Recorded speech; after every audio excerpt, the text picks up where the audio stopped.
Hello, this is extraction of acid, base, and neutral semi-volatile organic compounds in water and wastewater, also known as EPA method AD270. Some of the analytes in this method are completely polar. This necessitates the use of two stacked SPE cartridges. An activated carbon cartridge is used to extract the polar analytes, and a newly developed sorbent is used to extract the remaining analytes. This 500 milliliter sample has been pre-treated with 40 milligrams of sodium thiosulfate to remove residual chlorine. The sample pH was adjusted to less than 2 with a strong acid, and then spiked with surrogates and target analytes. Adjusting the pH of the sample to 2 or less is extremely important. Remember, the pH of deionized water cannot be accurately determined using pH paper. First, we connect the carbon cartridge to the bottom of the 8270 cartridge using an adapter. The carbon cartridge must always be on the bottom. For samples with high particulates, a plug of glass wool inserted into the top of the cartridge will prevent clogging. This extraction can be performed on a standard glass block manifold or on the disc manifold apparatus shown.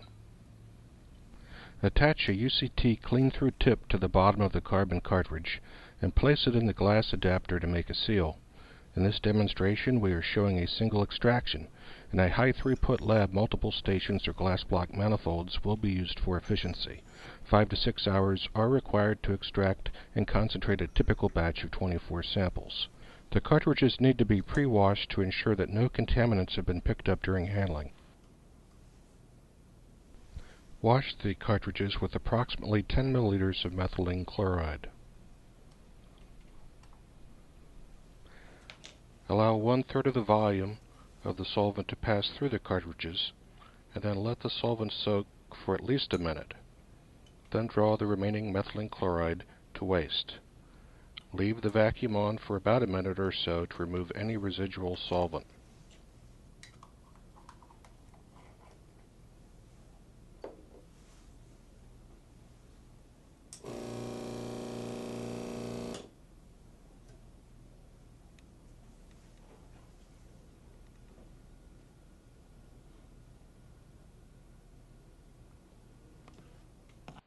Next, we want to condition the cartridge.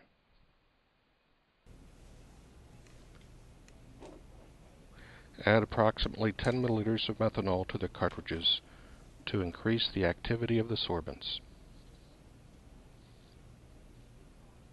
This can be drawn straight through the cartridges.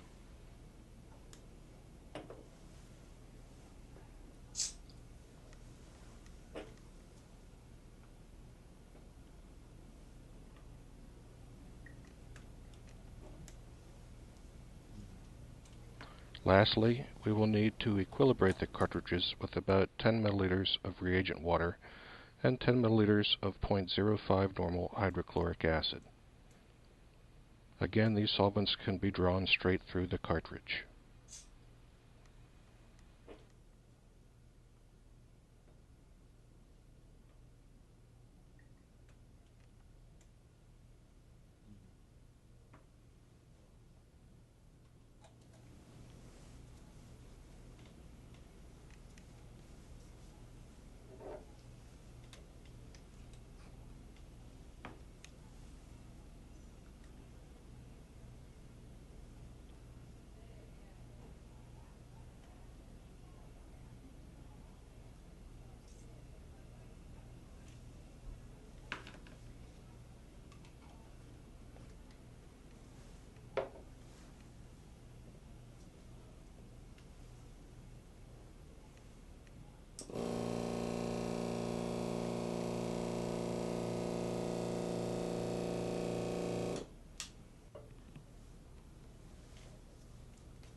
Now we are ready to load the sample. Start by connecting the large sample delivery tube to the top of the 8270 cartridge. Insert the stainless steel end into the sample bottle, turn on and adjust the vacuum for a fast drip sample flow, about 10 milliliters per minute.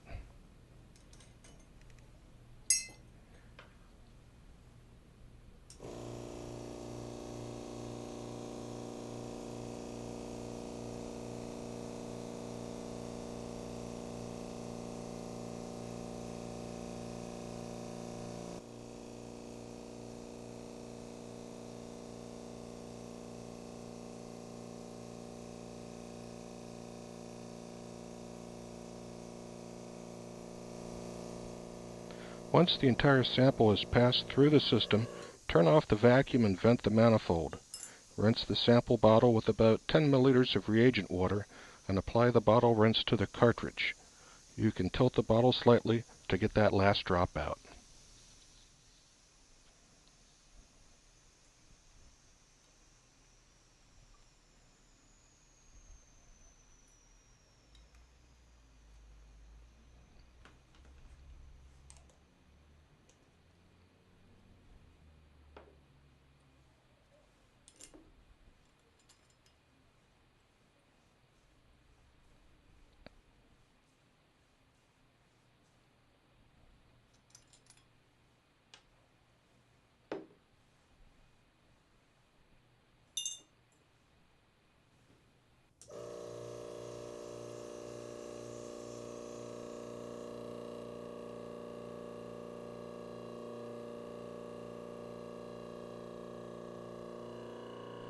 Now we can disconnect the sample delivery setup.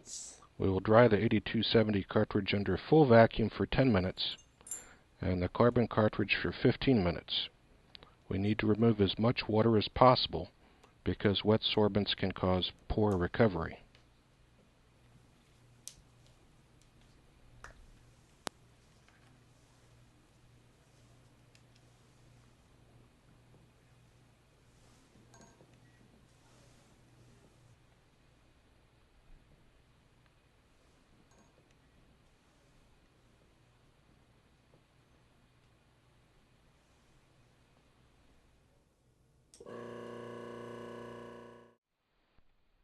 Our next step is analyte elution.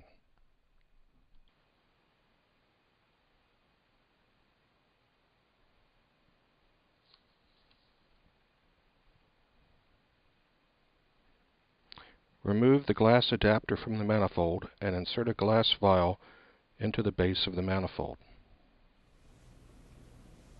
In this demo, a 50 milliliter glass vial is being used. However, other suitable glass containers may be chosen for eluent collection. Reattach the glass adapter to the manifold. The analytes bound to the two cartridges must be eluted separately.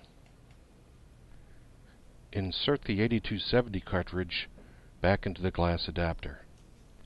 Add approximately 2 centimeters of anhydrous sodium sulfate to the cartridge. The 8270 cartridge is eluted using the following combination of solvents. Elute twice with 2.5 milliliters of acetone, followed by 5 milliliters of methylene chloride. Then 1 milliliter of ammonium hydroxide, followed by 2 more aliquots of 5 milliliters of methylene chloride. After the application of each aliquot of solvent, we want to draw about 1/3 of the solvent through the cartridge, then allow the remainder of the solvent to sit on the cartridge for at least 2 minutes. Then draw the solvent through the cartridge 1 drop at a time. Always use fresh ammonium hydroxide.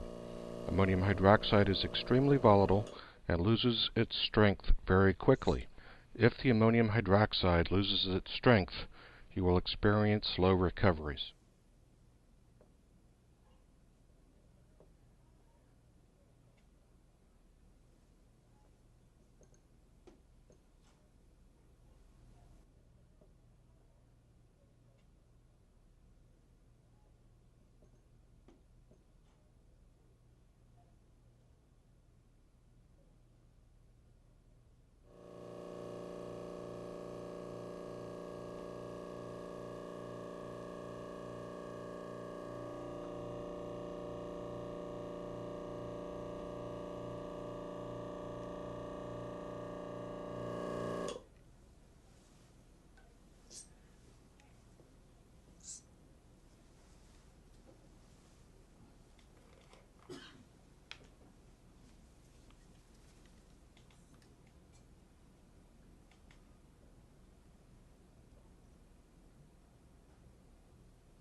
Minor adjustments to the stopcock allow you to control the drip rate.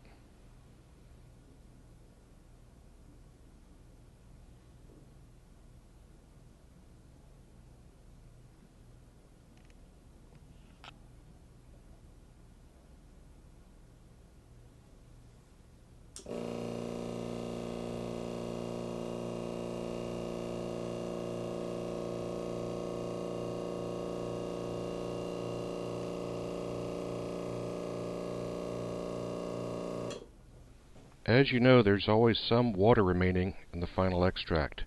You can use your own sodium sulfate drying method for water removal, as long as it works well for you. Please don't use filter paper to hold the sodium sulfate, since we're not using enough solvent to rinse the analytes out of the paper. Here we're using a fritted reservoir containing around 15 to 20 grams of sodium sulfate. You can also use glass wool in a funnel to hold your sodium sulfate. Pre-rinse the sodium sulfate with methylene chloride to remove any contaminants. After the pre-rinse, insert a glass vial into the manifold to collect the dried extract.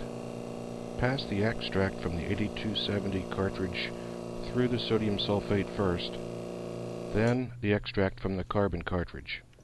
Even though it is not featured in this demonstration, be sure to rinse the vials and add to the final extract.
Rinse the original sample bottle with 5 milliliters of methylene chloride. Rinsing the sample bottle is a critical step for removing analytes that are adsorbed to the glass. PAHs are a good example. Transfer the bottle rinse solvent to the sodium sulfate to rinse it as well. Collect this solvent in the sample extract vial. Repeat this step one more time with another 5 milliliters of methylene chloride. Then evaporate the extract to a 1 milliliter final volume. Add your internal standards, and you are ready to inject your sample onto a GCMS for analysis.